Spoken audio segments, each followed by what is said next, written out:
Like with Turing machines, deterministic finite automata and non-deterministic finite automata actually have the same amount of power. You can even represent an NFA with a DFA. Let's turn the NFA on the left into a DFA on the right. We will have all the states as before plus more.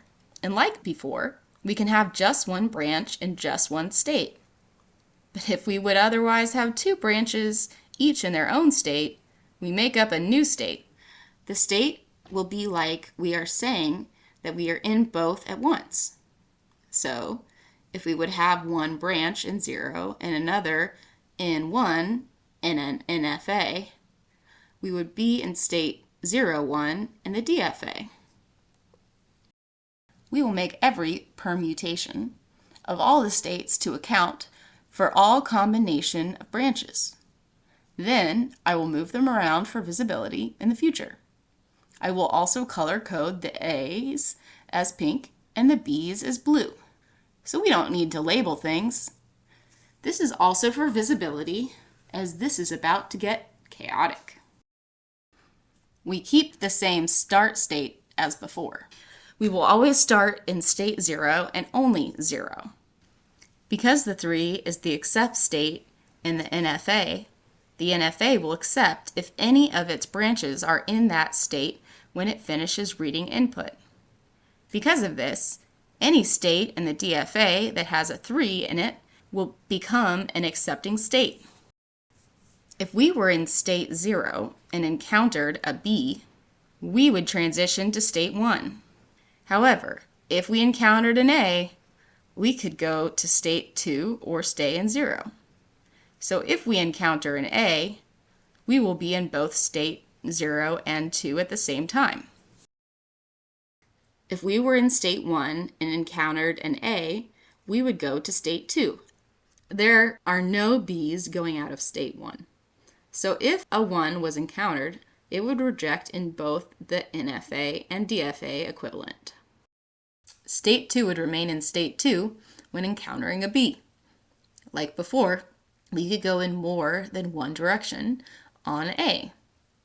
While the NFA would have one branch go to 0 and one go to 3, this deterministic one will go to state 0, 3, which signifies being in both states at once. Do you think Schrodinger would look good in a crown?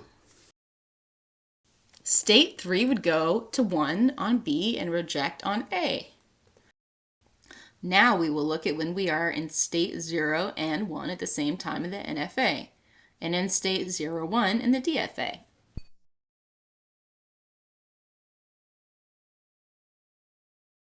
We will just circle the states instead. There are two ways we could go about finishing this. We could look at multiple states in the NFA and combine every A coming from either of them.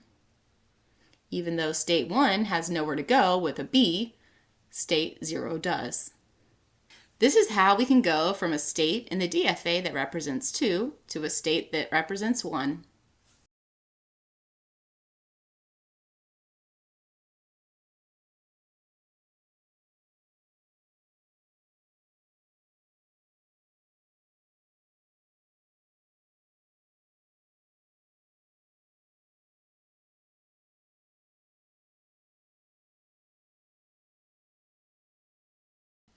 Another option is, instead of looking at the NFA, look at the components already in the DFA.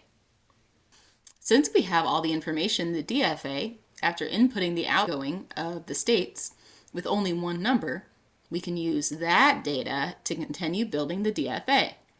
Because 3 has no outgoing A arrows, we will just take 2's. For B, the 3 goes to a 1 and the 2 goes to itself. Therefore, the 2, 3 could go to 1 or 2. Now we have 0, 1, 2. We could combine all 3 outgoing edges from 0, 1, and 2, or because we have the outgoing edges for 1, 2, we could combine just those and the outgoing edges from 0.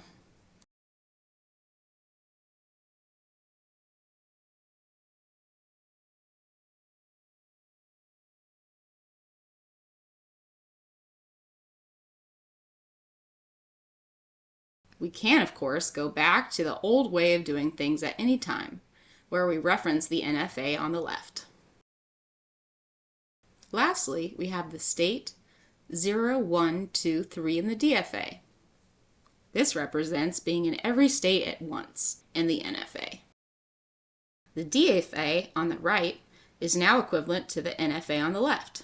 The DFAs produced by this method become significantly more chaotic than their NFA counterparts.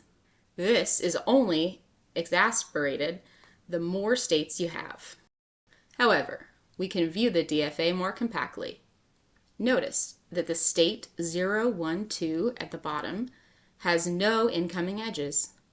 Because there is no way to get to it, we will never be there and can let it fade. There are many more states that can do this.